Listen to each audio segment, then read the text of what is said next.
This is the supine hook-lying extension breathing exercise. This exercise, you're going to find yourself laying on your back with your knees bent, and your feet are actually going to be elevated on a block like this. So a couple inches you want to elevate. You can use a textbook, you can use a yoga block, you can use a foam roller as long as it's not getting away from you. And you want to be in this kind of hooked position.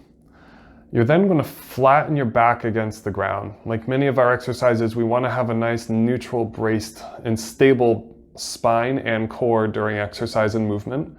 So your core is braced, your back is flat against the ground, and you kind of tuck your pelvis up, if that makes sense. You're going to actually lift your tailbone off the ground in order to accomplish that.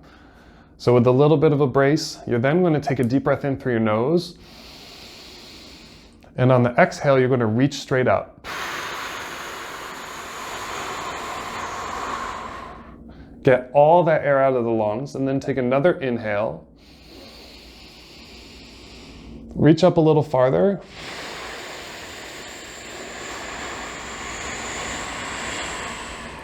And then get all that air out again.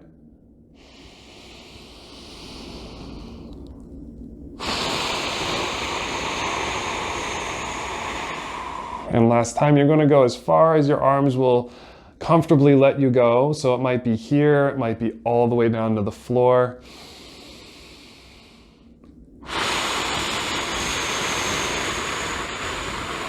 When you get all that air out again. Now you notice when you're reaching up, your ribs are going to want to lift.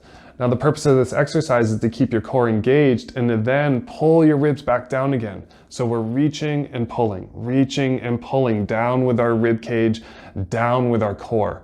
So this is an exercise to teach us how to keep our core engaged and braced, use our diaphragm to breathe while we're reaching with different levels of progression.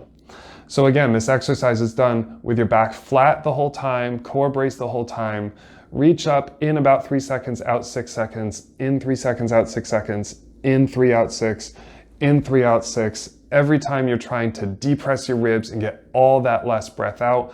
After 4 breaths and you hit that last station, we then relax our back, we kind of reset and then flatten back again and start another repetition of the exercise. So this exercise is usually done in sets, and you can do about 8 repetitions, 4 breaths per rep to complete this exercise. And there's really no limit on to how many times you need to do this in a day, but we want to encourage at least a set a day, up to 2-3 sets a day, to really start getting that core control, to start getting that rib cage separated from our core, so to speak. So that way when we're reaching, it's not just all one movement, but we still have a core brace that's then stabilizing our rib cage and our shoulders. Thanks so much. Again, this was supine hook-lying breathing, and this is a very useful exercise I think is going to benefit you very, very well.